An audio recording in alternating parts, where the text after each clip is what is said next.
Bismillahirrahmanirrahim. Assalamualaikum warahmatullahi wabarakatuh.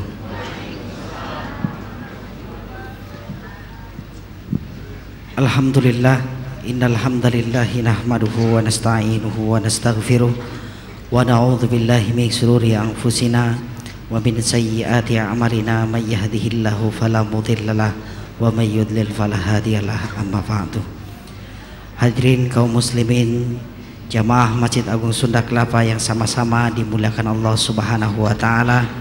Alhamdulillah, pada kesempatan malam hari ini kita kembali berjumpa dalam rangka mengikuti kegiatan rutin kita pengajian ba'da maghrib Masjid Agung Sunda Kelapa, yang tadi sama-sama kita telah melaksanakan salat maghrib berjamaah, dan sebelumnya kita sama-sama bertadarus dan beribadah serta berzikir dan bertadabur.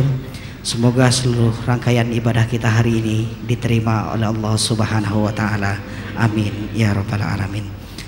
Dan pada malam hari ini seperti biasa, materi dan juga kajian kita pada malam hari ini yaitu kajian umum.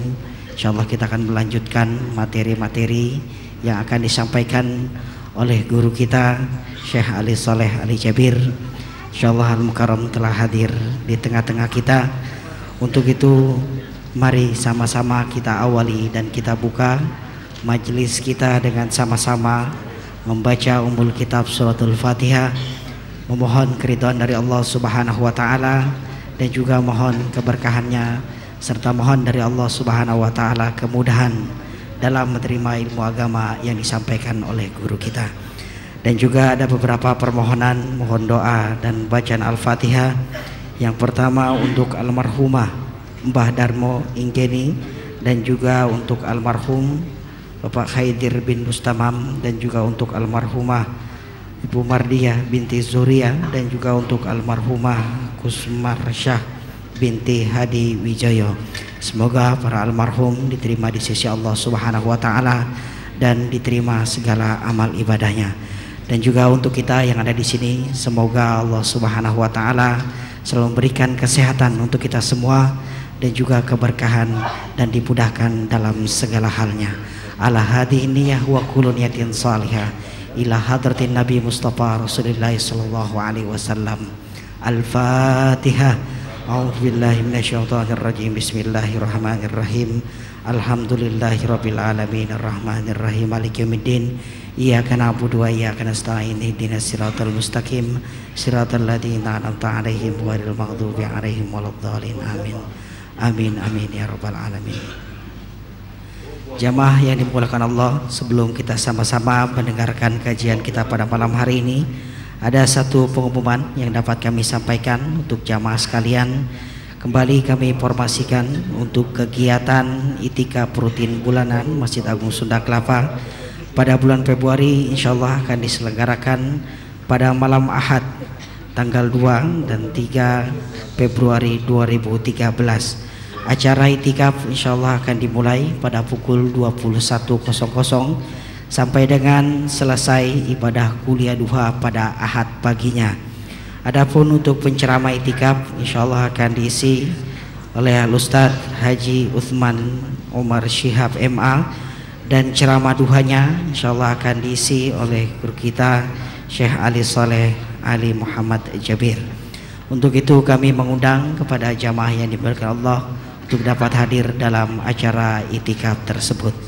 Dan selanjutnya kembali kami informasikan pula kepada jamaah sekalian, seperti biasa dalam kajian Syekh Ali di Rabu terakhir dalam setiap bulannya ada sesi dialog atau tanya jawab, atau beberapa pertanyaan dari jamaah sekalian yang ingin bertanya sekitar agama bisa langsung dikirimkan ke kami.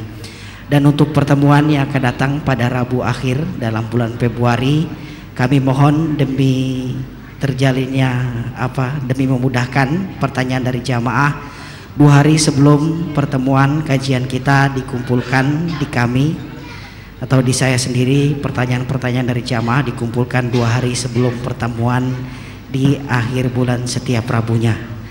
Nanti pertanyaannya kami akan kumpulkan dan mungkin akan dijadikan materi pada hari Rabunya. Terima kasih atas perhatian jamaah sekalian, dan selanjutnya Marilah sama-sama kita akan kembali mendengarkan kajian kita yang akan disampaikan oleh Syekh Ali Saleh Muhammad Jabir. Kepadanya dengan segala hormat disilahkan. Bismillahirrahmanirrahim. Assalamualaikum warahmatullahi wabarakatuh. Alhamdulillahi rabbil alamin wa asyhadu an la ilaha illallah wahdahu la syarika lahu waliyus salihin wa asyhadu anna sayyidana wa nabiyyana Muhammadan abdullahi wa rasuluhu as-sadiqul amin. Allahumma salli wa sallim wa barik ala sayyidina Muhammad wa ala alihi wa sahbihi wa man tabi'ahum bi ihsanin ila yaumiddin. Subhanaka la ilma lana illa ma 'allamtana innaka antal alimul hakim. Maha suci Allah, saya tidak memiliki ilmu apa-apa, hanya saja apa yang diberikan oleh Allah subhanahu wa ta'ala. Alhamdulillah wa syukrillah atas segala kemudahan yang telah diberikan oleh Allah subhanahu wa ta'ala untuk kita semua. Mudah-mudahan senantiasa kita berkumpul dalam rangka menuntut ilmu, karena Rasulullah sallallahu alaihi wasallam bersabda di hadis yang sahih, man salaka tariqan yaltamisu fihi ilman sahhalallahu lahu bihi tariqan ilal jannah. Dalam dasar hadis ini ulama menjelaskan tidak ada jalan yang termudah ke surga Allah kecuali lewat belajar ilmu. Saking pentingnya ilmu yang kita belajari, Allah subhanahu wa ta'ala sendiri memuji orang-orang yang belajar. Malaikat pun beristighfar, mendoakan orang-orang yang belajar. Pohon dan batu, semut dan juga ikan-ikan di dalam air laut, semuanya mendoakan orang-orang yang suka menuntut ilmu. Dan Rasulullah sallallahu alaihi wasallam bersabda di hadis yang sahih, "Man yuridillahu bihi khairan yufaqihu fid din." Kalau Allah menghendaki sebuah kebaikan bagi seorang hamba, kebaikan itu yang dihendaki Allah adalah memahami agama, fikih dalam agama. Bapak Ibu yang dimuliakan Allah subhanahu wa ta'ala, alhamdulillah dalam kesempatan ini kita sama-sama kita kumpul lagi, walaupun malam ini khusus untuk tanya jawab, tapi dengan syarat yang kita sudah jelaskan, tanya jawab yang sudah ditulis dan sudah diajukan sebelum harinya, 2 hari sebelumnya, supaya kita bisa membacakan pertanyaan yang sesuai. Kalau pertanyaan yang tidak sesuai atau pertanyaan yang tidak jelas, kita akan tunda atau tidak menjawab. Dan alhamdulillah, saya khususnya malam ini bahagia sekali karena ternyata biarpun dakwah kami sudah sampai kemana-mana, sudah cukup lama di almarhum TPI, kemudian di MNC, dan sekarang di TV One, dan insyaAllah besok Sabtu jam 4 subuh insyaAllah sama-sama bisa tayangkan di MNC. Hari Sabtu jam 4 subuh bersama anak-anak kecil, anak-anak yang kita bawa khusus ditayangkan di MNC, sebagaimana kita kemarin sudah tayangkan di TV One. Dan insyaAllah hari minggunya jam 7 seperti biasa kuliah duha, dan insyaAllah akan hadir 3 anak itu, supaya jamaah sekalian bisa langsung tes, bukan hanya bisa bertamu tapi bisa langsung tes bacaan dan hafalan mereka. Dan itulah hari Minggu insyaAllah, sebagaimana saya jelaskan, berdapatan dengan tanggal 3 Februari 3 bulan 2 itu hari ulang tahun saya. Sekaligus memang kalau saya lahir di bulan 2 tanggal 3 bulan 2 Hijriah dan juga tanggal 3 bulan 2 Masihiyah. Jadi 2 bulan berdapatan dengan hari yang sama dengan bulan yang sama. Mudah-mudahan anda semua hadir berkenan yang membawakan antarkan hadiah ulang tahun saya boleh. Terima kasih dan mentahniah lebih enak daripada repot-repot. Dan insyaallah Imam Kuba juga akan hadir. Mudah-mudahan saya masih berusaha untuk Imam Kuba menimami Qiyamul Lail malam minggu, karena beliau hari minggunya siang pulang ke kota Madinah. Mudah-mudahan beliau di malam terakhir bisa hadir di sini, karena salat tahajud atau Qiyamul Lail di belakang beliau jauh-jauh nikmat, karena kita belum sempat lama dengan beliau, belum sempat mendengar lebih panjang lagi.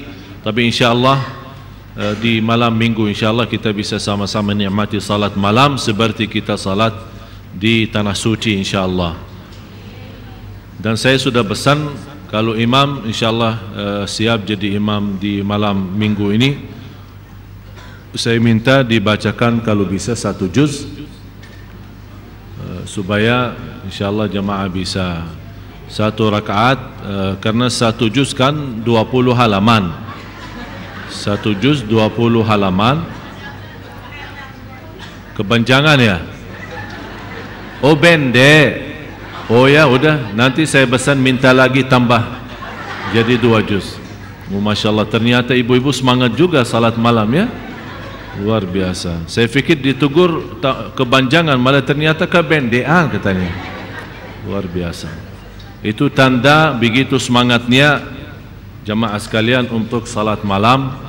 Memang jujur saja Bapak Ibu yang dimuliakan Allah Subhanahu wa taala, kenapa saya berkata hari ini bahagia? Alhamdulillah beberapa hari lalu kami berhasil, biarpun sangat padat, karena saya mengurus tamu imam, urus anak-anak kecil, jadi saya mendapatkan tidur setiap hari hanya 2 jam. Kadang-kadang saya urus makanan mereka tapi saya lupa diri.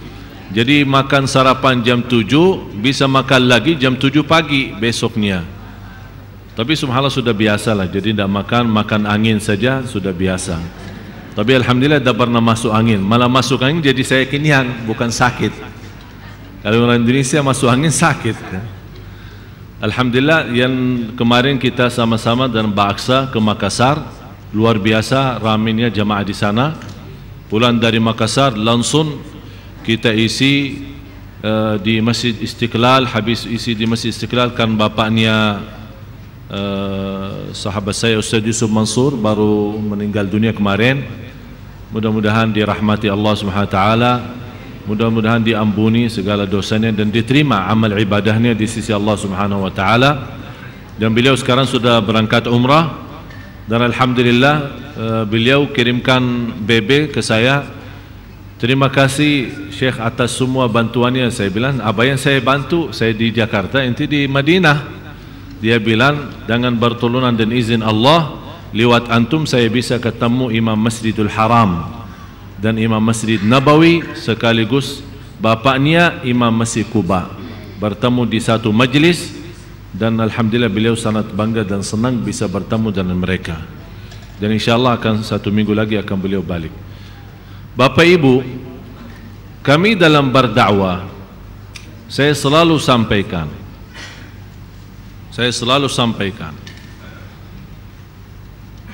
tujuan daripada dakwah kami adalah ridha Allah. Ridha Allah, bukan ridha manusia. Saya selalu terima SMS atau BB yang menyebutkan kata-kata, ya saya menghargai apa yang diucapkan oleh para jamaah. Terima kasih atas penghargaannya, perasaannya terhadap saya. Saya hanya balas doa Tapi saya harus memberikan kepada semua jamaah. Saya jujur saja dan saya tetap menghormati semua pendapat, baik maupun tidak, positif maupun negatif. Tapi supaya saya memberikan kesimpulan, prinsip saya selama berdakwah di Indonesia, saya tidak peduli kata manusia. Saya tidak peduli apa kata manusia. Yang saya pedulikan adalah ridha Allah. Oleh karena itu, alhamdulillah, selama berdakwah saya berusaha menjaga diri tidak pengaruh daripada apa yang kata orang. Artinya kalau dia puji, saya tetap berusaha menjaga rendah hati dan istighfar. Kalau mereka membenci atau membawa kata-kata yang tidak sesuai, saya menganggap itu cubaan dan ujian. Dan begitu sunnatullah di dunia ini. Itu sunnatullah, aturan Allah. Malah justru begitu saya malah jauh lebih senang ada cubaan ujian. Kenapa? Mohon maaf Bapak Ibu, kebiasaan kita sebagai manusia normal senang dipuji kan? Senang dikagumi ya. Tapi bagi saya lebih senang diuji, lebih senang di di kata-kata yang tidak sesuai. Sebagaimana ada seorang berkata, "Ustaz, dakwanya aja untuk dunia." Saya bilang, terima kasih, alhamdulillah. Saya selalu berdoa, ya Allah, apa kata jamaah buruk terhadap saya, kalau memang dia benar kataannya dia, saya buruk atau niat saya untuk dunia, ya Allah ampuni dosa saya. Tapi ya Allah, kalau berkataan jamaah tidak benar dan engkau maha tahu saya ikhlas dan jujur, ampunilah mereka. Udah selesai masalah. Kenapa pusing? Tapi kalau kita berfikir manusia, berduli apa kata manusia, pengaruh dari dipuji maupun dimarahi maupun memberikan masukan-masukan barangkali menyakiti perasaan kita, kalau kita berhenti dakwah atau berhenti melanjut SMS dengan orang tersebut, atau kita tidak mau balas lagi atau tidak mau angkat teleponnya lagi, berarti kita terlalu pengaruh dengan kata-kata orang. Oleh karena itu saya selalu minta Bapak Ibu tolong doakan saya. Tolong doakan saya. Karena di dalam dakwah pun ada ujian. Mohon maaf kalau kita berkata kotor. Banyak orang berkata sama Allah aja berkata kotor. Siapa saja saya? Siapa saya kalau Allah saja tidak selamat dari kataan manusia? Allah saja sudah diberkata-kata yang tidak sesuai dengan zat Allah yang maha agung.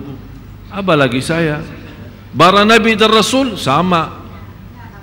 Oleh karena itu sunnatullah Bapak Ibu. Jadi kalau ada orang berkata sama ibu kata-kata yang menyakiti perasaan, tidak usah diresponin.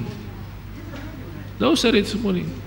Bilang aja begini dalam hati anda atau saat anda berdoa, ya Allah, kalau memang perkataan ibu itu benar ada di dalam diri saya dan hal itu buruk, ya Allah ampunilah saya. Tapi ya Allah, ternyata apa kata ibu terhadap saya itu fitnah dan cerita tidak benar, ya Allah ampunilah dia. Udah selesai.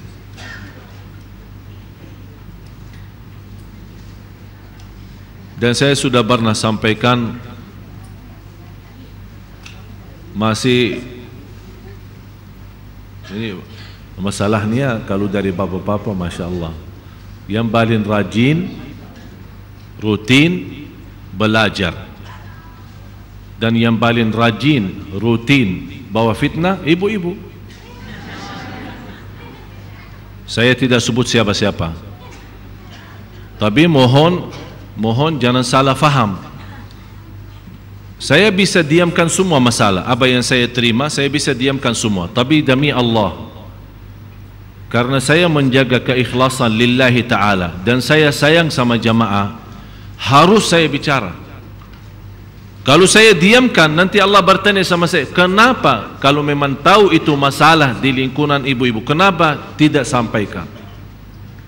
Kalau saya tahu orangnya tertentu, saya akan nasihatin orang tertentu. Oh, dia orangnya yang suka begini-begini, oh, udah saya ketemu, saya berani ketemu langsung face to face dan saya bicara sama dia.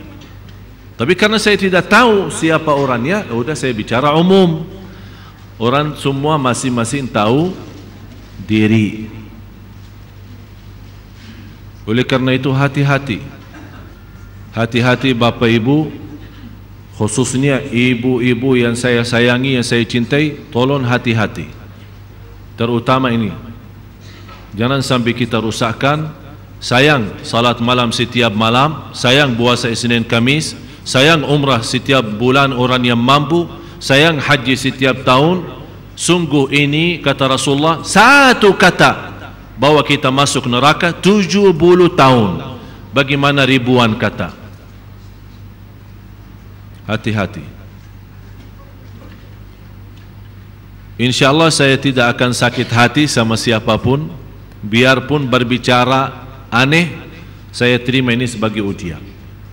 Tapi kewajiban saya sebagai Allah memberikan pelajaran dan pendidikan oleh orang tua saya, guru-guru saya yang ada di Madinah. Saya punya prinsip, kalau memang saya punya sikap tidak mau orang, saya tidak mau menyakiti perasaan orang lain, saya juga tidak mau dinyakiti perasaannya. Oleh karena itu saya selalu nasihatin. Dan saya yakin Bapak Ibu, terutama ibu-ibu, pasti niat baik, hatinya baik, tapi perlu dipimpin, perlu dibina, perlu ditunjukkan jalan yang benar. Ihdinas siratal mustaqim. Dan mohon maaf Bapak-bapak, kalau saya bicara jujur, kita kalah dengan ibadah ibu-ibu. Saya bicara jujur, kita kalah.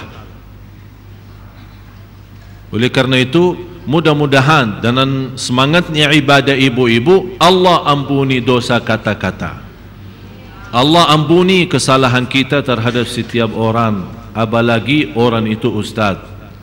Biar Bapak Ibu, terutama ibu-ibu, kalau tahu dosa gosip orang biasa, dosa besar.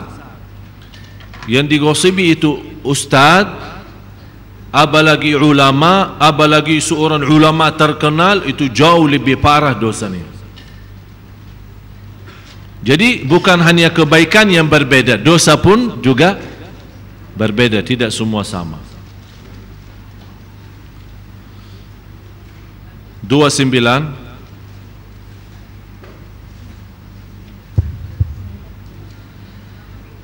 ciri-ciri hari kiamat. 29 tersebarnya kekikiran dari Abu Hurairah radhiyallahu anhu dari Rasulullah sallallahu alaihi wasallam bersabda, zaman semakin berdekatan, amal berkurang dan kekikiran dilemparkan ke dalam hati. Hadis riwayat Imam Bukhari. Sudah saya jelaskan dalam pertemuan yang lalu, kalau kita perhatiin masa dan zaman kita semakin dekat, artinya kita tidak merasa haji baru kemarin, sekarang bulan Maulid, sebentar lagi tambah kita perhatiin sudah mau masuknya bulan Ramadan. Dan saya merasa Ramadan itu sangat dekat. Karena pas perjalanan saya menuju ke sini, saya lagi konteks seorang yang bacaannya sebagaimana saya sudah janjikan, insyaallah akan bawa ke Sunda Kelapa. Orang itu fotokopi Sudes, berasal dari Pakistan, lahir besar di Madinah. Tapi subhanallah, kalau kita dengar suara beliau, Sudes 100%. Bukan hanya suaranya, takbir pun sama. Dari badannya, segi badan juga kalau kita lihat ke belakang Sudes, lumayan agak gemuk ya sedikit. Jadi kenapa saya merasa masa ini sangat dekat? Karena saya pas lagi jalan menuju ke sini, saya beliau dan saya lagi menyiapkan bagaimana untuk bulan Ramadan. Jadi saya merasa bulan Ramadan itu sudah betul-betul dekat. Dari sekarang saya sudah mulai proses persiapan. Begitulah namanya mendekati zaman dan masa. Cuba sekarang Bapak Ibu bertanya diri yang sudah 50 tahun, 60 tahun. Cuba bertanya diri, kalau kita bayangkan, ya Allah umur saya 60 ya, 40 ya, rasanya baru, ya cepat sekali habisnya. Kalau kita bertanya diri juga, apa yang saya gunakan selama ini? Kira-kira berapa kali khatam Al-Quran?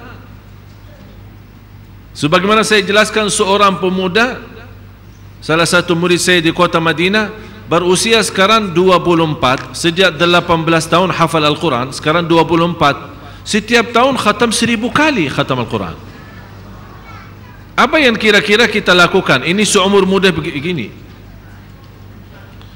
Malah saya pernah mendengar, membaca sejarah ulama Ahlul Quran. Kita tidak usah bicara ulama-ulama besar, tapi biasa Ahlul Quran yang suka baca Al-Quran. Di antaranya yang kita suka baca dalam bacaan mereka Al-Imam Hafs.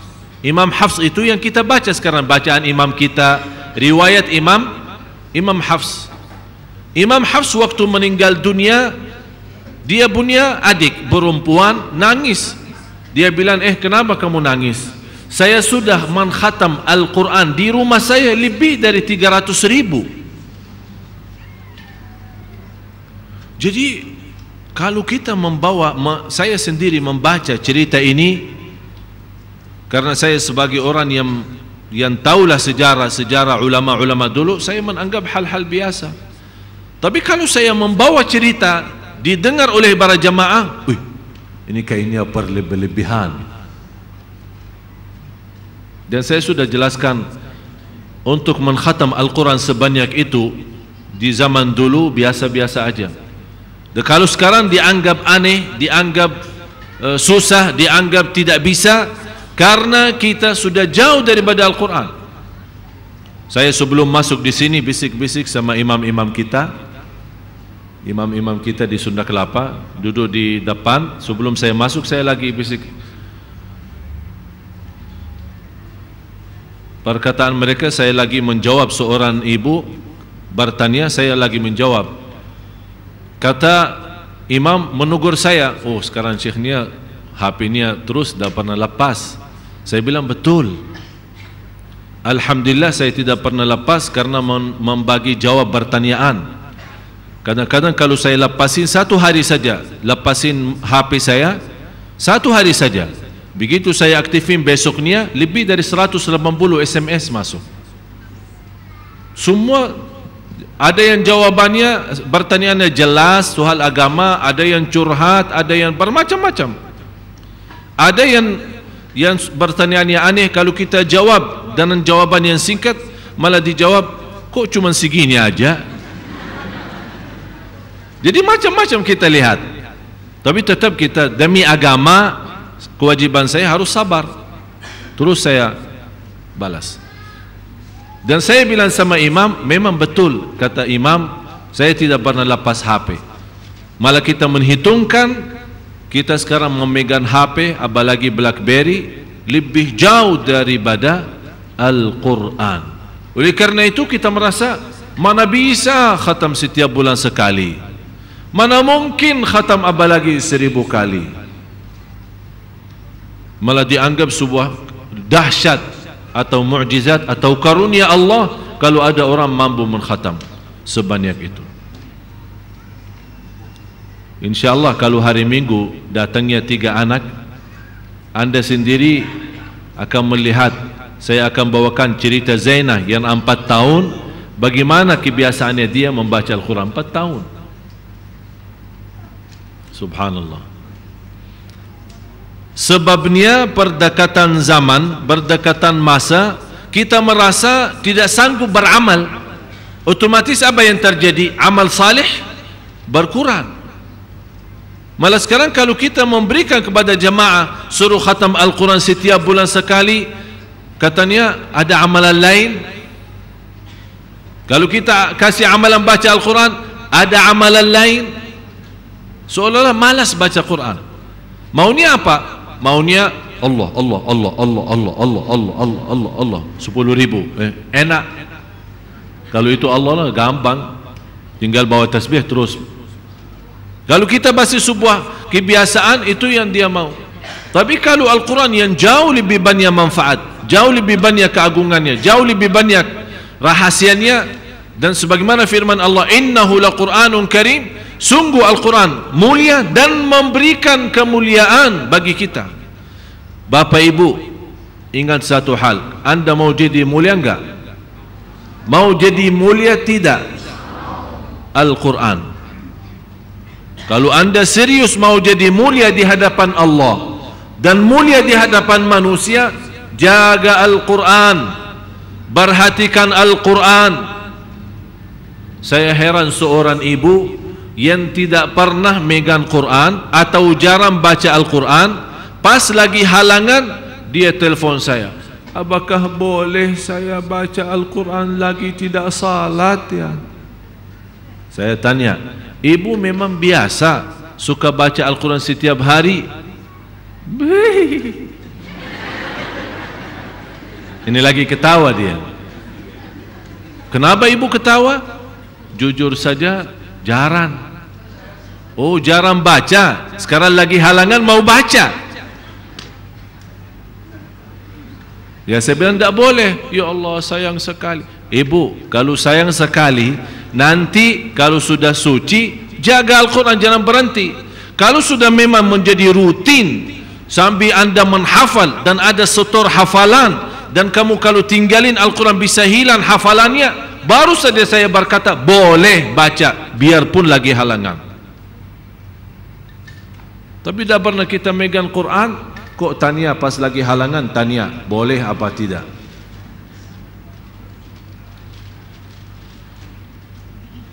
Wa yulqa syuhhu, tersebar kekikiran. Ya, kikir dalam segala hal, apalagi kalau untuk akhirat. Saya melihat seorang beli mobil, anaknya di Amerika, orangnya kaya raya, anaknya di Amerika, beli mobil dalam harga 12 miliar. Mobil kalau tidak salah Lamborghini ya, 12 miliar. Begitu dia sakit, salah satu mengobati penyakitnya, saya sarankan suruh bersedekah. Dia bersedekah kepada sebuah masjid 1 juta untuk sembuh. Tapi untuk anaknya 12 miliar mobil. Dan baru kemarin anaknya sendiri yang saya berhubungan dengan dia SMS saya, kecelakaan mobil, hancur.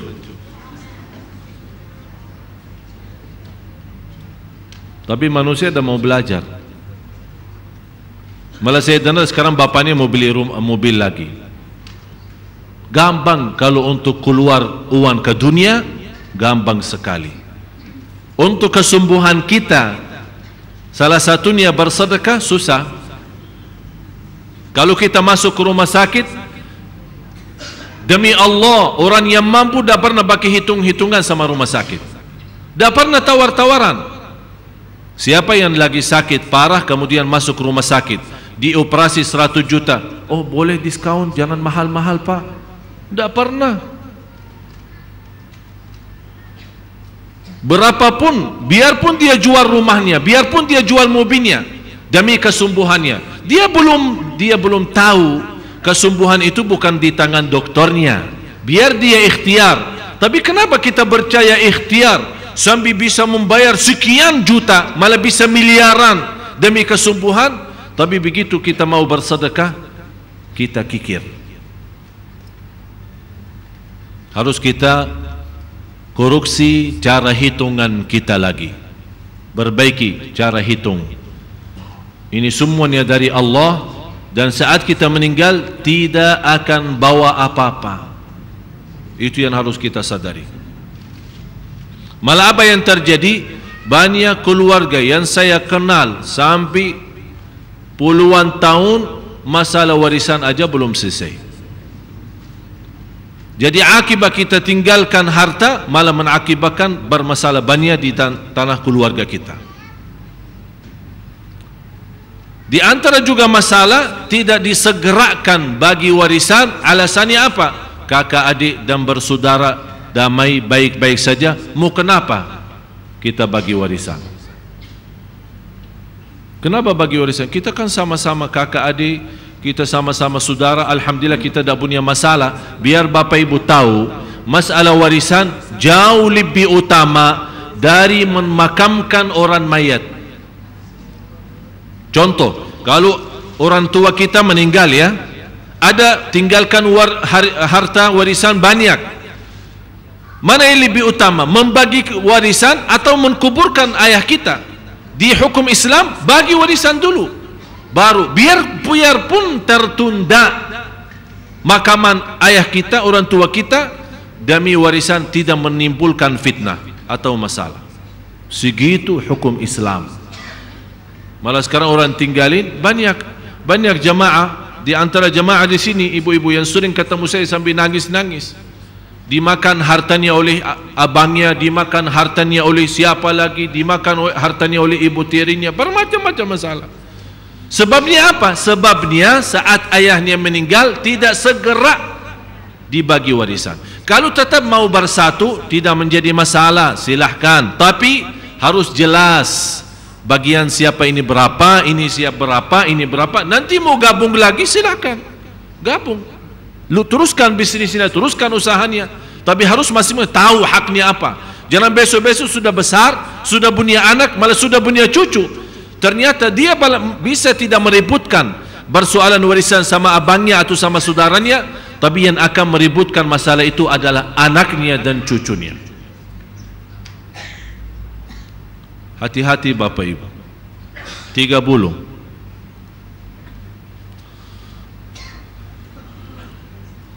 Di antara ciri-ciri hari kiamat,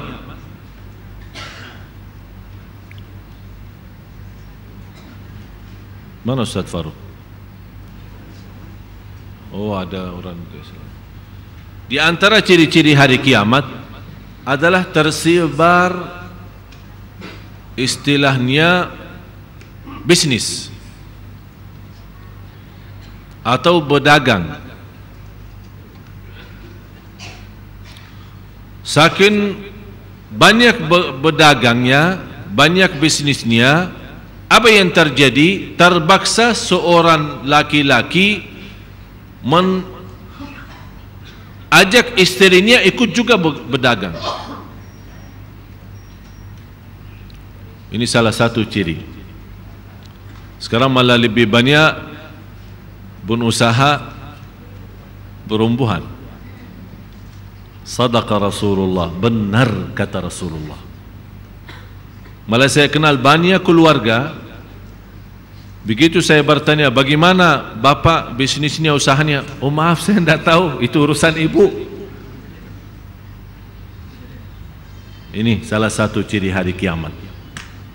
Berarti bapak ibu, saya tidak akan bicara boleh atau tidak boleh seorang wanita berbisnis. Boleh saja Siti Khadijah aja berbisnis. Saya tidak akan berbicara boleh atau, tapi yang saya maksud, apa yang disebut oleh Rasulullah, saking banyak berdagang, jadi seorang laki-laki tidak cukup dengan berdagang sendiri, memaksakan atau menawarkan atau mengajak istrinya ikut berdagang juga. Kalau sudah tersebar hal itu, menjadi apa? Hari kiamat sudah dekat.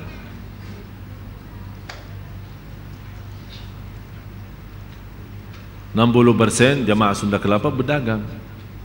Semoga makmur, barakah, kita doakan. Tapi ingat, kita sudah menjadi salah satu tanda hari kiamat.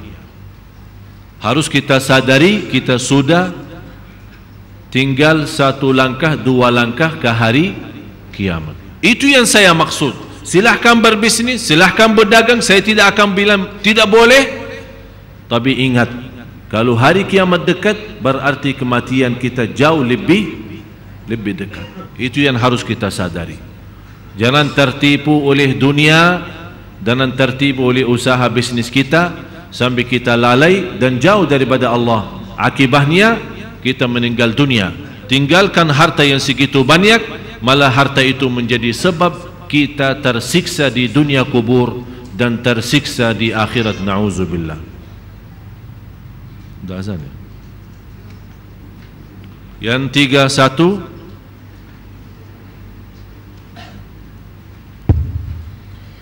31, banyaknya peristiwa gempa bumi Dari Abu Hurairah radhiyallahu anhu menuturkan, Rasulullah shallallahu alaihi wasallam bersabda, tidak akan terjadi hari kiamat sehingga terjadi banyak peristiwa gempa bumi. Hadis riwayat Imam Bukhari. Itu tidak perlu saya jelaskan karena Bapak Ibu sudah melihat sendiri. Sudah melihat gempa bumi di Indonesia saja sudah berapa kali. Belum meletusnya Merapi, kemudian tsunami, gempa bumi sana sini. Apalagi negara-negara Jepang dan yang lain-lain. Ini semua menjadi ciri-ciri hari kiamat. Begitu saya mendengar berita di TV gempa bumi di seluruh dunia karena sana sini, saya sudah terharu dan nangis karena saya tahu bukan nangis karena terjadi gempa bumi, tapi saya nangis karena hari kiamat sudah dekat, tapi manusia belum sadar. Manusia, Allah, ini semua kejadian gempa bumi ini sebenarnya menjadi tanda informasi bagi kita, informasi supaya kita lebih takut, lebih sadar, jauh dari kelalaian. Kita punya masalah banyak Bapak Ibu, banyak masalah kita yang membuat na'udzubillah hati kita tertutup. Akhirnya kita tidak bisa menikmati salat, habis umur kita sia-sia. Kadang-kadang orang merasa diri salat tahajud, salat fardu dan salat sunnah-sunnah yang lain sudah merasa diri mantap. Dia belum tahu sebabnya satu fitnah, semua rusak. Agama dan ibadah ditolak oleh Allah sebabnya satu fitnah. Hati-hati, jangan anda merasa diri, alhamdulillah kalau saya orang baik, tahajud setiap malam, puasa Isnin Kamis, dah pernah lepasin majlis ta'lim, dah pernah saya bicara A, bicara B, bicara C. Jangan percaya hal itu. Selalu anda merasa masih belum sempurna, masih banyak kurang. Ya Allah, maafkan kekurangan saya. Biarpun ibadahnya 24 jam. Orang terdahulu kita, orang salih, begitu berasa mereka. Biarpun ibadahnya 24 jam, tidak pernah lepas Quran, tidak pernah lepas salat malam, tapi begitu berasa mereka.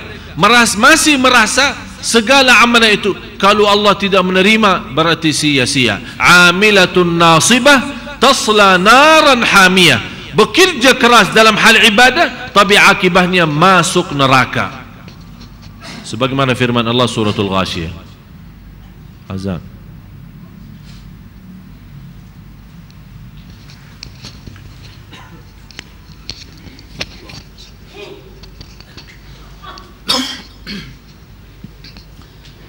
Allahu Akbar, Allahu Akbar,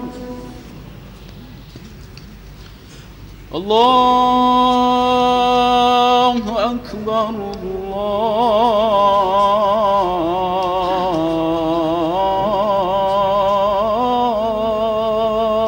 Allahu Akbar. Asyhadu an la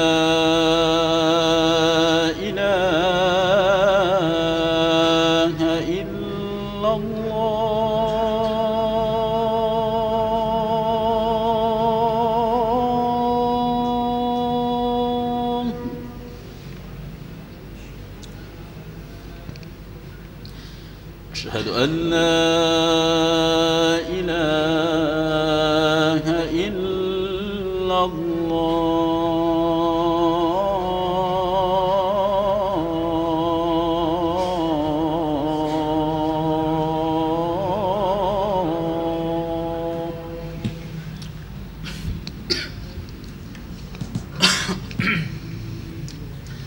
أشهد أن محمد رسول الله.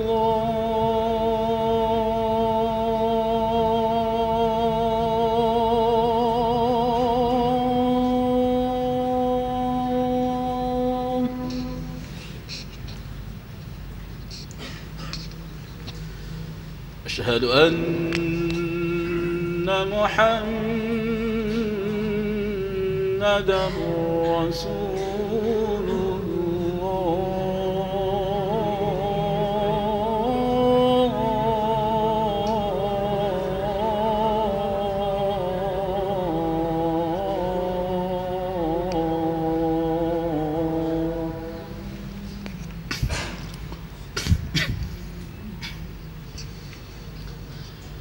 حي على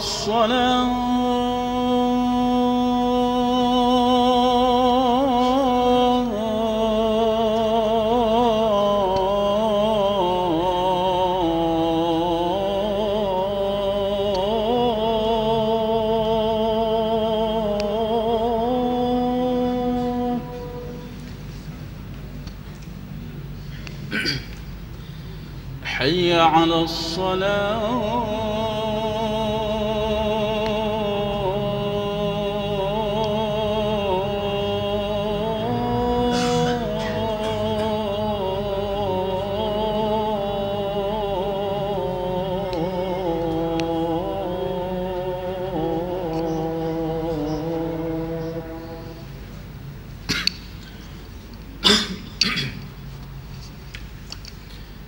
حي على الفلاح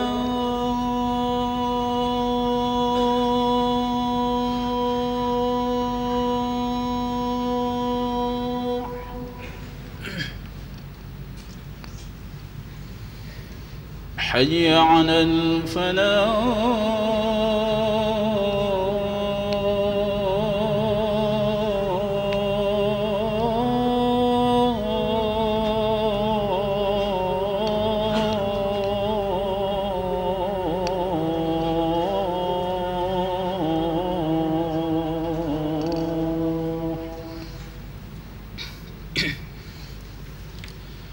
الله أكبر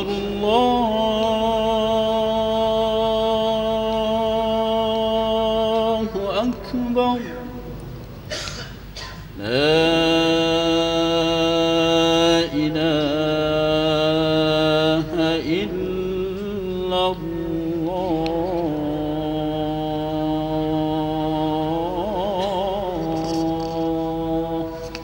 لا إله إلا الله محمد رسول الله صلى الله عليه وسلم اللهم رب هذه الدعوة التامة والصلاة القائمة آت سيدنا محمد الوسيلة والفضيلة والشرف والدرجة العالية الرفيعة وابعثه مقاما محمودا الذي وعدته إنك لا تخلف الميعاد.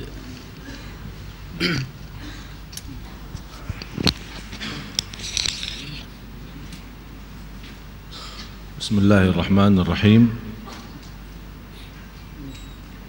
الحمد لله اللهم صل على سيدنا محمد وعلى آل سيدنا محمد. Bapak-bapak, ibu-ibu yang dimuliakan Allah Subhanahu wa taala dan dirahmati Allah sekalian.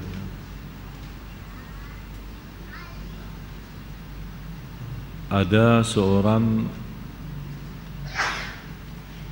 dari Belanda. Oh, Bulandia. Dari Bulandia yang menawarkan diri untuk masuk Islam.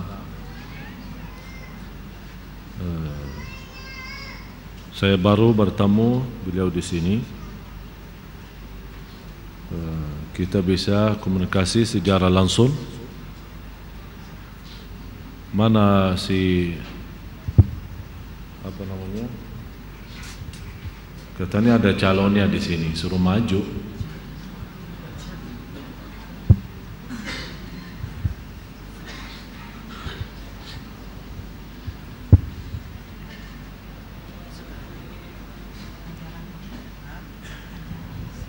Hajjah Rahmah ada. Hajjah Rahmah.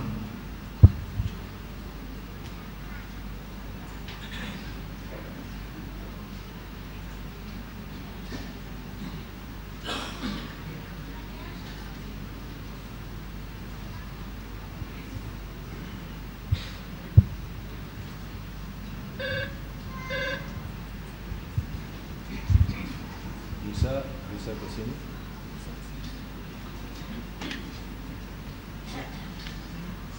Berdua. Itu hadap sana.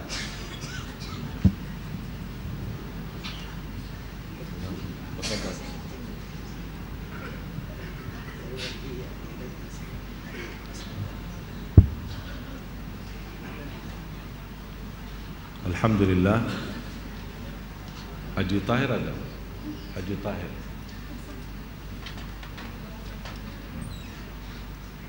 Ini seorang ibu saya sudah kenal lama, dan beliau suka menceritakan ke saya, selalu beliau mimpi melihat saya dan beberapa orang saleh, dan dia selalu belajar sama saya tapi lewat mimpi. Dan subhanallah, begitu saya bersilaturahim ke rumahnya, beliau terharu sekali, dan selalu kita kontak dan silaturahim. Dan saya sampaikan kepada ibu, ada istilahnya kontak batin dengan ruh-ruh para orang saleh di antara orang yang hidup sama orang yang sudah wafat. Banyak kalau kita kembali ke sejarah ulama, banyak ulama yang belajar dari gurunya walaupun gurunya sudah meninggal dunia. Tapi ini memerlukan amalan yang bukan khusus ya, tidak ada sesuatu khusus di Islam, semuanya umum. Tapi maksud saya perlu amalan rutin. Ada zikirnya, ada bacaan-bacaan ayat-ayat Al-Quran. Tapi saya tidak berani sampaikan ayat itu apa, amalan itu apa, kecuali nanti saya lihat ada di antara bapak-bapak, ibu-ibu yang begitu betul-betul sudah siap secara lahir batin, baru saya akan berikan amalan itu. Malah amalan itu sangat luar biasa. Kita akan dengan senang dan enak bisa bertemu Rasulullah SAW lewat mimpi, bisa bertemu dengan Sayyidina Abu Bakar radhiyallahu anhu, bertemu dengan Siti Khadijah radhiyallahu anha, Siti Aisyah radhiyallahu anha. Luar biasa. Tapi mohon maaf, sampai sekarang saya belum ketemu seorang yang siap lahir batin untuk saya boleh menijazahkan. Sebagaimana saya mendapatkan dari guru ke guru, saya memberikan amalan itu kepada orang tertentu. Selama 4 tahun belum saya dapat. Biarpun orang itu ustaz, belum saya dapat.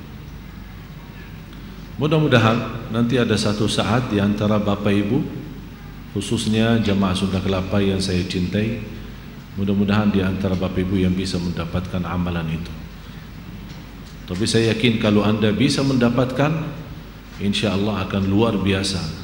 Kekuatan, terutama kekuatan batin, dan tidak ada rasa terganggu atau gangguan jin, syaitan dan yang lain-lain.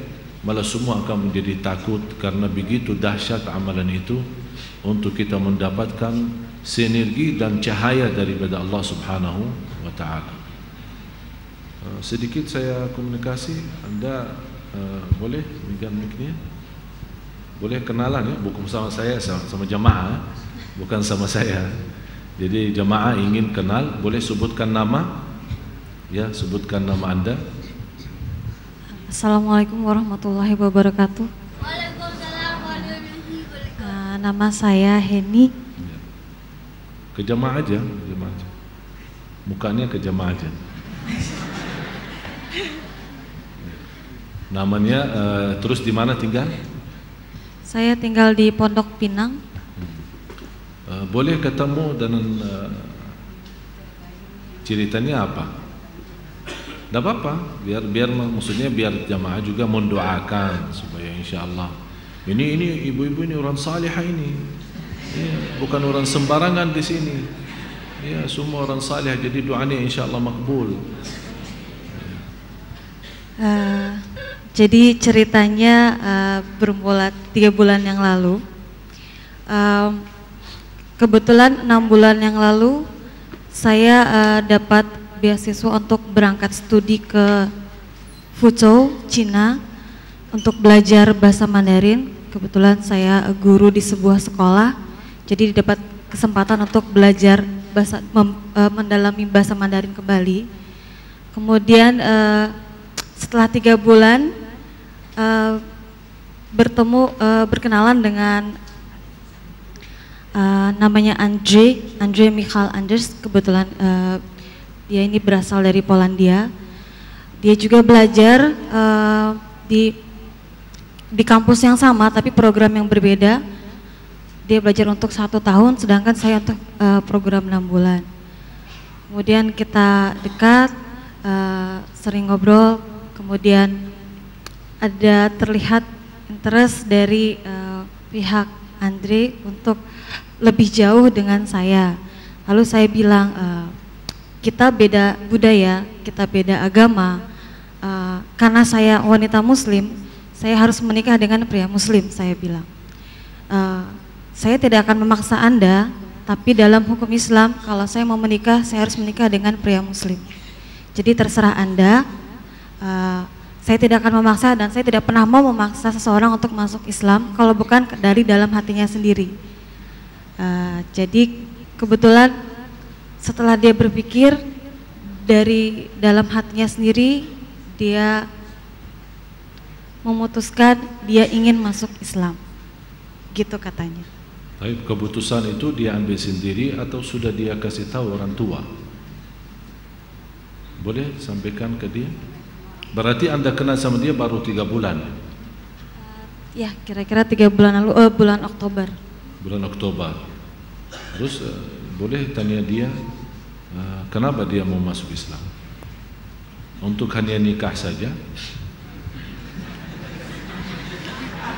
Gak apa-apa, kita bicara jujur. Biar, mohon maaf ya, ini saya memberikan Anda, saya tidak tahu jodohnya di mana dan apa, tapi harus Anda tahu seorang muslimah tidak boleh sama sekali menikah dengan lelaki atau laki-laki yang non muslim. Berhubungan pun biar ada ijab kabulnya, biar ada akad nikahnya, itu berhubungan zina. Anak yang dilahirkan anak zina, berarti bukan main-main. Oleh karena itu Anda kelihatan insyaAllah wanita salihah, berarti Anda harus serius. Sebelum masuk soal nikah, harus Anda melihat ada keseriusan dari pihak laki-laki ini untuk menjadi orang muslim sejati atau hanya sebatas nafsu saja. Jadi masuk Islam nanti habis itu bermasalah lagi atau hal-hal yang lain. Yang kita bukan buruk sangka, kita baik sangka. Tapi apakah Anda sudah berusaha membina dia dalam agama Islam? Sudah menajarkan apa itu Islam? Sudah kasih tahu? Beberapa ya. Secara langsung atau kasih buku atau apa? Secara langsung, karena sebelumnya kebetulan baru datang, kita sempat via internet, dia sendiri dengan niatnya sendiri sudah browsing, dia baca-baca sendiri, dia berusaha untuk tahu sendiri, bahkan sudah mendownload sendiri Al-Quran meskipun dalam terjemahan dengan bahasa dia, meskipun dia belum bisa baca, tapi memang terlihatnya serius. Ada keseriusan. Ada keseriusan. Tapi boleh coba tanya sama dia, apa yang menarik kamu ke Islam? Karena saya atau karena Islam? Why do you want to convert into Muslim? Is it because of me or because of you want to become Muslim? Karena Are you really saya serious? Iya, karena saya atau karena Islam? Because of me or because of the Muslim itself?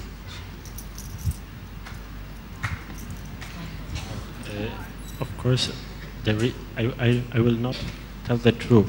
I wouldn't say that you are not the reason. And since I know that we have to be the same faith, I have chosen to become a Muslim, which is my own will to do so. Jelasin.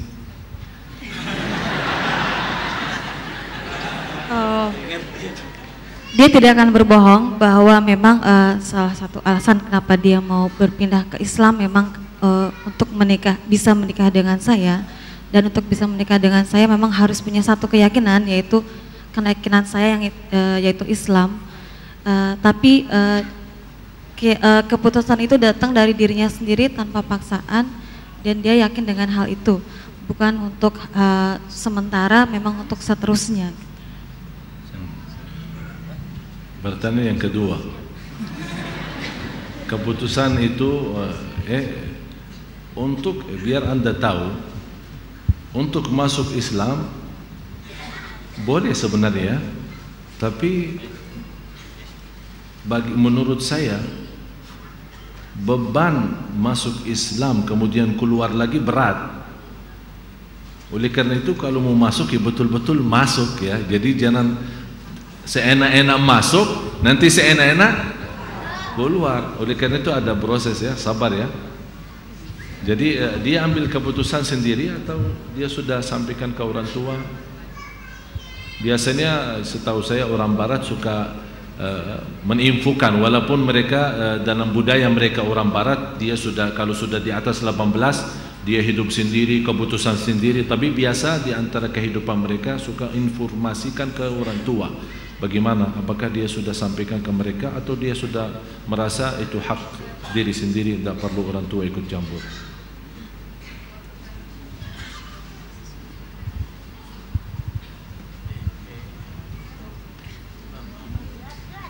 No, because in my culture, basically, since I hear my parents are in my country, there was no opportunity to talk about it really. Whereas I believe, and it is believed, it is held in my country, but it is my decision, and I am free to do that.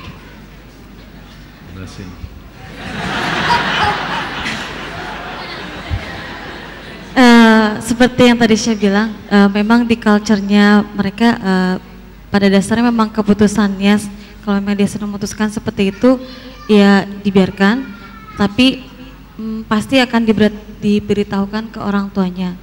Sebelumnya sendiri, ini di luar terjemahannya, kami sudah bicarakan bahwa setelah kepulangan dari sini, karena dia orangnya lebih terbuka dengan orang tua dan lebih enak berbicara langsung dengan orang tua, dia akan memberitahukan hal ini setelah dia kembali ke Polandia. Waktu kembali. Bapak Ibu jangan salah faham, saya sebenarnya faham bahasa Inggris, tapi tidak sanggup terjemahin, itu aja.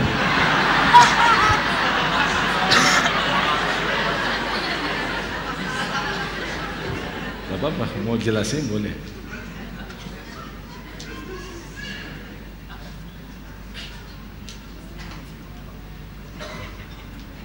Buat lucu-lucu saja, supaya dia tahu Islam begitu senang, Islam itu enak, tidak ada seramnya ya. Saya bukan Usama bin Laden, kasih tahu, apa-apa, supaya dia tahu Islam itu luas ya. Jadi bukan semua sama, tidak semua sama. Islam bilang sudah almarhum, sudah kembali kepada Allah. Urusannya sekarang sama Allah, saya tidak mau bahas. Tapi harus dia tahu saya bukan Usama bin Laden. Sampaikan.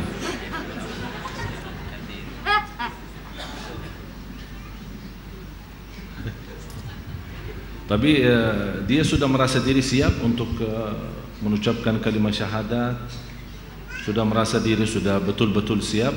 Karena untuk mengucapkan memang terasa ringan ya. Tapi di belakang itu apa? Ada banyak kewajiban yang perlu dijaga.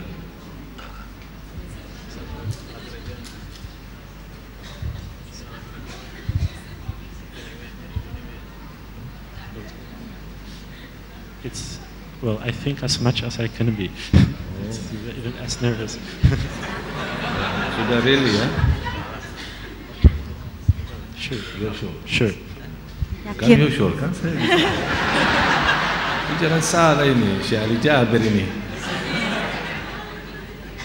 Sudah pernah mengucapkan kalimat syahadat? Saya sudah coba contohkan. Dia pernah? Pernah coba. Pernah coba ya? Lewat via telepon. Oh lewat telepon. Boleh dia sendiri? Kira-kira bisa enggak? Atau coba? Tidak apa-apa. Nanti kalau tidak bisa saya akan pimpin dia.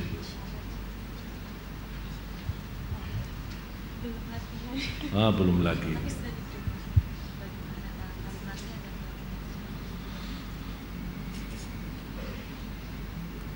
Taib.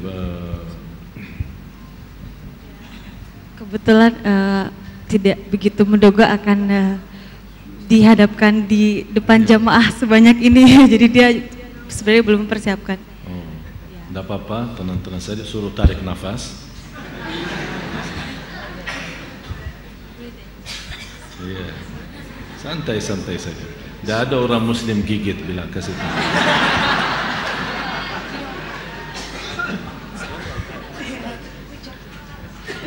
Iya. Agak tegang katanya. Kasih tahu kita memang biasa di sini, khususnya malam Kamis, hari Rabu malam Kamis. Alhamdulillah, ini keluarga saya semua. Jadi saya cinta yang hadir, juga jemaah cinta sama saya. Betul nggak? Alhamdulillah. Jadi saya akan baca, dia ikut sama saya pelan-pelan, ya. Cukup bahasa Arab, tidak perlu bahasa Indonesia karena dia bukan, ya, cukup bahasa Arab. Ashhadu alla ilaha illallah wa ashhadu anna Muhammadan Rasulullah. Sah kan? Dia tahu artinya? Coba sampaikan artinya. I know the meaning. Coba sampaikan artinya bahasa dia sendiri. Bahasa dia, memang dia tidak bisa bahasa Indonesia. Okay, explain gitu. If I remember correctly now, because it's like English, Polish, and Arabic. If I remember correctly, the translation is, the meaning is, but I believe in Allah, the creator of words, and in Muhammad, his prophet. Wierzę w Allaha, stworzyciela światów, i w Muhammada, który jest jego prorokiem. Maksudnya Allah. Nabi Muhammad Rasulullah. Muhammad, który jest jego prorokiem, means Muhammad was his prophet. Berarti sudah tahu artinya. Anda sudah kasih tahu atau dia sendirian? Saya beritahu. Ya, Kemudian beritahu. kebetulan dia sendiri juga mencoba menerjemahkan ke bahasanya sendiri. Dia agamanya sebelum ini apa? Katolik. Katolik. Tapi karena dia agama Katolik, ada kita tambah lagi. Maaf, diulang lagi, nanti terus sama saya.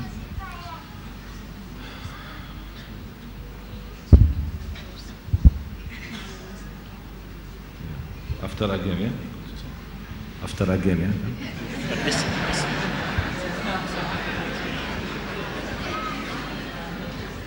Ya. Ashhadu alla ilaha illallah wa ashhadu anna Muhammadan Rasulullah wa ashhadu anna Isa Abdullah wa rasuluh wa kalimatuhu alqaha ila Maryam wa ruhum min. Yang dimaksud tambahan ini karena mereka beragama Katolik atau Kristen, karena mereka percaya Nabi Isa adalah putra Allah, ada yang menjadikan Nabi Isa adalah Allah.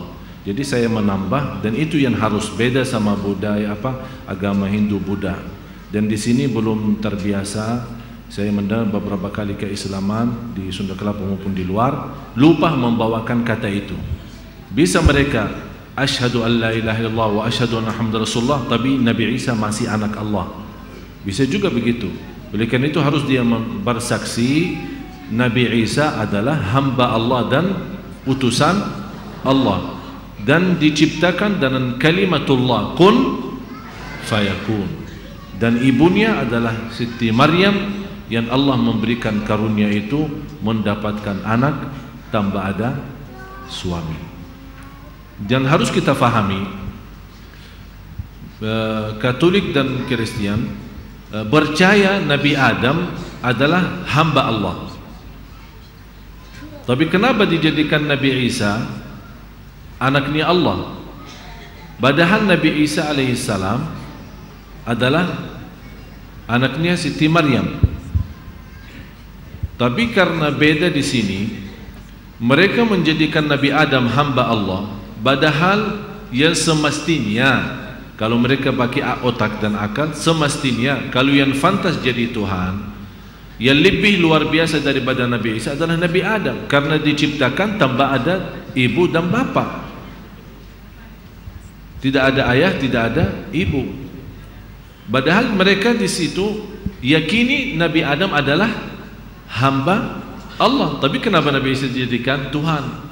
Itu yang menjadi karena dibodohi saat-saat dibawakan dakwah dalam agama mereka, tidak membahas soal itu. Oleh karena itu Allah terangkan di dalam surat Ali Imran, inna mathala Isa indallahi kamathali Adam, adalah Nabi Isa di sisi Allah sama dengan cara ciptaannya Nabi Adam.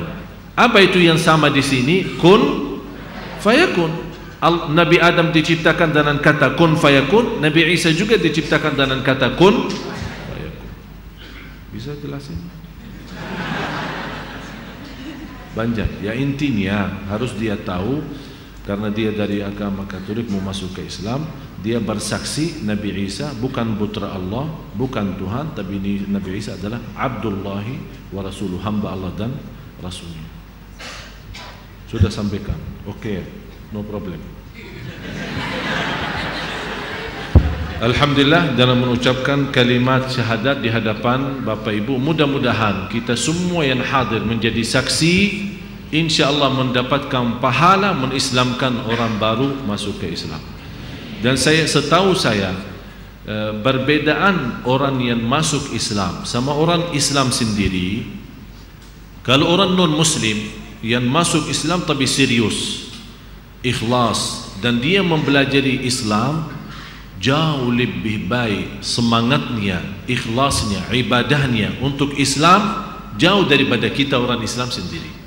Itulah berkata sebuah mutiara yang dibawakan oleh Sayyidina Umar bin Khattab radhiyallahu an, semangatnya orang yang sudah kenal jahiliyah baru Islam jauh lebih bersemangat dari orang yang Islam dari lahir sampai akhir. Beda. Oleh karena itu mudah-mudahan yang saya harapkan dan kami harapkan semua, mudah-mudahan beliau termasuk seorang yang serius untuk masuk ke Islam, serius mempelajari Islam. Disitulah kelemahan kita. Kalau tidak kenal jahiliyah, tidak kenal masa jahiliyah. Tahu masa jahiliyah? Ya, kami doakan. Dan saya boleh saya ganti nama beliau?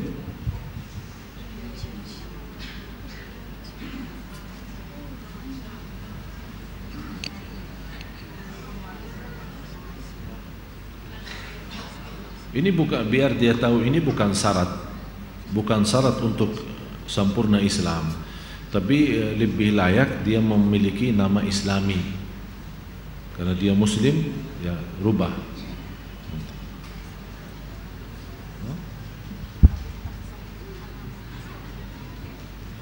Nama asalnya dalam dokumen ini ya tetap. Nanti kalau dia nantilah.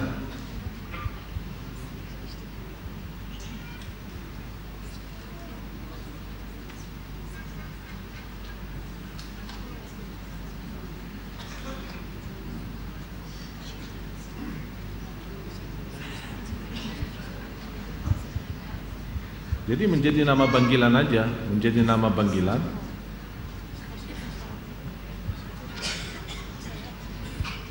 Supaya nanti kalau saya call dia, Assalamualaikum, dan sebut namanya daripada nama dia, tidak bisa hafal. Susah memang namanya. Dia setuju ya. Tapi dalam proses surat kan data-data sesuai paspor ya, sesuai paspor. Nanti kalau dia ke depan mampu rubah nama di dalam paspor ya terserah, itu aturan beda lagi ya. Saya bagi kasih nama, saya ingat saya punya kawan orang Amerika yang saya Islamkan. Terus saya bagi nama dan saya jodohkan waktu datang ke Madinah silaturahim. Kemudian bertemu dengan seorang saya jodohkan sama orang Malaysia waktu itu.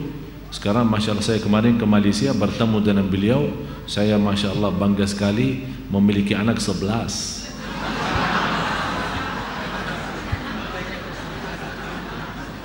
Dan semua anaknya Masya Allah, lebih banyak yang laki-laki cuma 3, sisanya perempuan. Yang paling besar, tapi saya bilang sayang sudah saya punya istri. Tapi luar biasa, saya kasih nama Muhammad Taha Abdullah. Muhammad Taha Abdullah, ini semuanya 3 nama itu adalah nama Rasulullah sallallahu alaihi wasallam. Mudah-mudahan dengan beliau membawa nama ini, insyaallah Allah bukakan hatinya dan insyaallah senantiasa bersemangat untuk menjadi orang muslim yang sejati. Amin ya rabbal alamin. Bisa sebut nama dia? Biar dia tidak salah kalau ditanya namanya siapa, tidak tahu.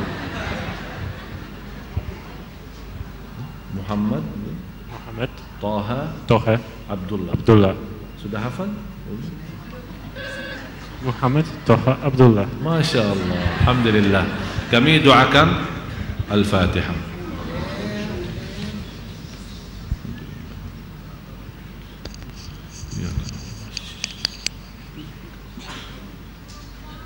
Amin ya rabbal alamin. Bismillahirrahmanirrahim. Alhamdulillahirabbil alamin. Allahumma shalli ala sayyidina Muhammad wa ala ali sayyidina Muhammad. Ya Allah, berilah kepada kami petunjuk kepada jalan yang lurus. Hidupkanlah kami dalam keadaan Islam, wafatkanlah kami dalam keadaan iman. Jadikanlah kami bersama orang salih hari kiamat ya rabbal alamin. Ya Allah, sempurnakan keimanan dan keislaman saudara kami Muhammad Taha Abdullah ini. Ya Allah, mudahkan segala urusannya ya Allah, supaya menjadi orang muslim yang sejati, yang menuntut ilmu dan yang benar, yang senantiasa membawa istrinya ke ridhamu dan ke surgamu ya Allah ya Dzal Jalal wal Ikram birahmatika ya arhamar rahimin ya Dzal Jalal wal Ikram. Taqabbal minna innaka antas samiul alim wa tub alaina innaka antat tawwabur rahim. Rabbana atina fid dunya hasanah wa fil akhirati hasanah wa qina adzaban nar.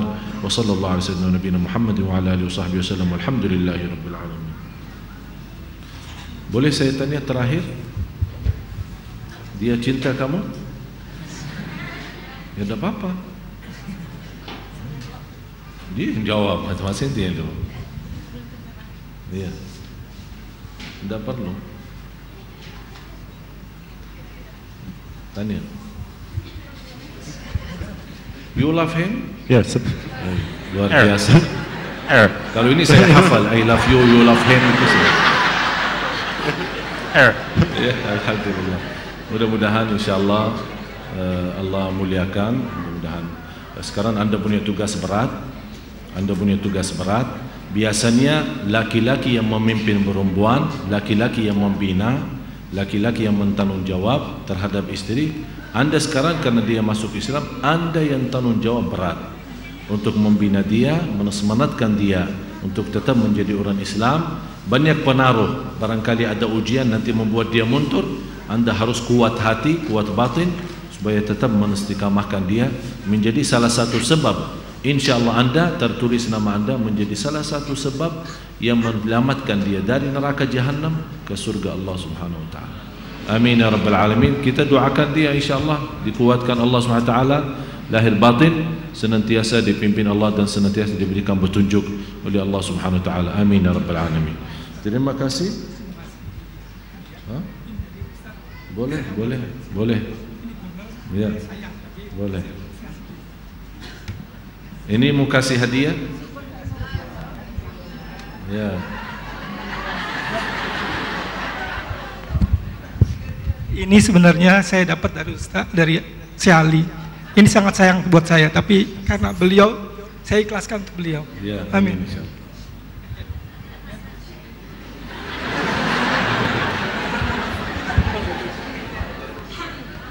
Nanti lepas salat, tolong bapak, ibu-ibu ucapkan tahniah selamat, kemudian bapak-bapak, tapi lepas salat supaya insyaallah kita buktikan persatuan kita, supaya dia insyaallah lebih tenang hatinya dan lebih bersemangat untuk insyaallah menjadi orang muslim yang sebenarnya. Amin ya rabbal alamin. Billahi taufiq wal hidayah. Akhirul kalam, subhanakallahumma bihamdik, asyhadu an la ilaha illa anta, astaghfiruka wa atubu ilaik. InsyaAllah jumpa lagi hari Sabtu lewat MNC TV jam 4 subuh. Kemudian hari Minggu jam 7 pagi kuliah duha di Masjid Agung Sunda Kelapa yang sama-sama kita cintai. Subhanakallahumma wa bihamdika asyhadu an la ilaha illa anta astaghfiruka wa atubu ilaik. Wassalamualaikum warahmatullahi wabarakatuh. Waalaikumsalam warahmatullahi wabarakatuh. Demikian jamaah yang dimuliakan Allah, kajian kita pada malam hari ini, dan juga telah sama-sama kita menyaksikan hamba Allah yang mengucapkan 2 kalimat syahadat. Semoga bermanfaat untuk kita semua dan semoga menambah keberkahan untuk kita semua yang hadir di sini. Amin ya rabbal alamin. Dan selanjutnya sebagai penutup, mari sama-sama kita akhiri dengan sama-sama membaca alhamdulillah, alhamdulillahirabbil alamin. Wassalamualaikum warahmatullahi wabarakatuh.